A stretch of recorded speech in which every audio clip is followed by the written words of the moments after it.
గణేశాయ నమః. శ్రీ గురుభ్యో నమః. శ్రీ సరస్వత్యై నమః.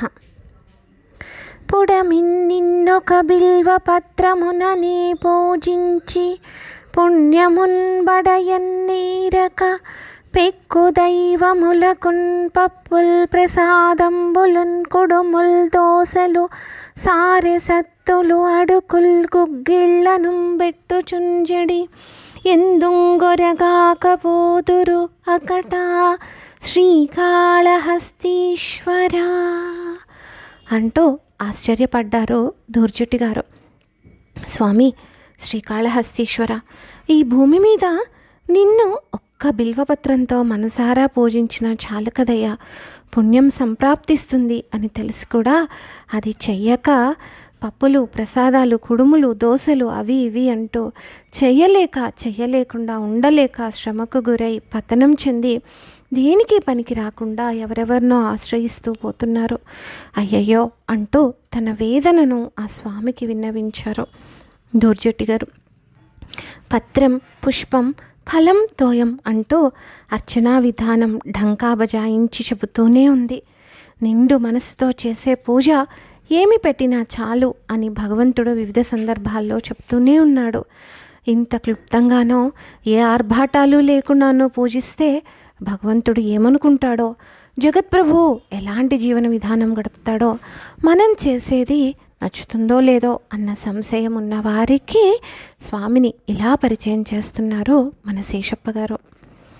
పలుమారు దశ రూపములు ధరించితివేళ ఏకరూపము పొందవేల నీవు నయమున క్షీరాబ్ధి నడుమ చేరితివేళ రత్న కాంచన మందిరములు లేవి పన్నగేంద్రుని మీద పవ్వళించితివేళ జలతారు పట్టె మంచములు లేవే రెక్కలు గల పక్షి నెక్కి సాగితివేళ గజతురంగ ఆందోళికములు లేవే వనజలోచన ఇటువంటి వైభవములు సొగసుగా నీకు తోచెను సుందరాంగా భూషణ వికాస శ్రీధర్మపుర నివాస దుష్ట సంహార నరసింహ దురిత దూర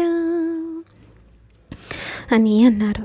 స్వామి నారసింహ, నీకు ఒక్క రూపం చాలదా అయ్యా? ఎందుకు 10 అవతారాలు ఎత్తావో? రత్నాలు వజ్రాలు తాపడం చేసిన బంగారు మందిరాలుండగా నిత్యం అలలతో అల్లకల్లోలంగా ఉండే పాల సముద్రం మధ్యకెందుకు చేరావయ్యా? జలతారు పట్టమంచాలు పెట్టుకొని కూడా పాము మీద పడుకున్నావెందుకు? ఏనుగులు గుర్రాలు పల్లకీలు నీ సేవకు సిద్ధంగా ఉంటే పక్షినెక్కి తిరుగుతావేమిటయ్యా? పద్మనేత్ర, ఇటువంటి సంపదలు నీకు అందంగా తోచాయా అందగాడా అంటూ ప్రశ్నించారు మన శేషప్ప గారు. పైకి నింద చేస్తున్నట్టు కనిపిస్తూనే అంతర్లీనంగా స్వామి కళ్యాణ గుణగణాలను ఎంతటి సుప్రసన్నుడు అనేదాన్ని తెలుపుతున్న పద్యం ఇది. ఏ ఆర్భాటాలు ఖర్చులు పెట్టి చేసే పూజలు స్వామికి అవసరం లేదు. మనసారా ఏమి పెట్టినా తింటాడు. శబరి ఎంగిలి పండ్లు, కుచేలుడికి అటుకులు, తిన్నడి పచ్చి మాంసం, విదురుడి అరటి తొక్క, గోపబాలు రెంగిలి చేసిన చల్ది ముద్దలు ఏది కాదన్నాడు? భక్తితో ఎక్కడ ఉండమన్నా ఉంటాడు, ఎక్కడికి రమ్మన్నా వస్తాడు. పాండురంగ వరదుడై ఇటుకరాయి మీద నిల్చున్నాడు. రాజభోగాలను విడిచి అడవిలో కుటీరంలో నివసించాడు. కరకు రాళ్ల మీద దుర్గమమైన అరణ్య మార్గాల్లో నడిచాడు. మనసారా ఏమి చేసినా అత్యంత ఆదరంతో స్వీకరించి తరింపచేశాడు. అందుకే భాగవతులు సైతం ఆ స్వామి జీవన విధానాన్ని అనుసరిస్తూ ఇలా అంటారు. భాగవతంలో పోతనామాత్యులు భాగవతుల యోగుల అంతఃకరణానికి ప్రతిబింబంగా ఒక పద్య కుసుమాన్ని ఇలా అందించారు. కమనీయ భూమి భాగములు లేకున్నవే పడియుండుటకు దూది పరుపులీలా సహజంబులగు కరాంజలులు లేకున్నవే భోజన భాజన పుంజమేలా వల్కలాజిన కుషావళులు లేవి కట్టిది కూల సంఘాతమేలా కొనకొని వసింపగుహలు లేకున్నవి, ప్రాసాది సౌధాది పటలమేలా, ఫలరసాదులు గురియవే పాదపములు, స్వాదు జలముల నుండవే సకల నదులు, పొసగ భిక్ష పెట్టరే పుణ్యసతులు, ధనమదాంధుల కొలువేల తాపసులకు. సౌకర్యంగా జీవించాల్సిందే, కానీ అదో విషవలయం కాకూడదు. పడుకోవడానికి భూమి భాగాలు ఉన్నాయి కదా, దూది పరుపులు లేకుంటే ఏమవుతుంది? నానా రకాల పాత్రల్లో వడ్డించుకొని సగం తిని సగం పారేస్తాము. చక్కగా చేతులతో తినవచ్చు కదా. చక్కటి నూలు బట్టలు ఏ కాలంలో అయినా శ్రేష్టమై ఉండగా పట్టుబట్టలే కావాలనే పంతం ఎందుకు? నివసించడానికి సౌకర్యంగా ఉన్న చక్కని గృహం చాలు కదా, పెద్ద పెద్ద ప్రాసాదాలు ఎందుకు?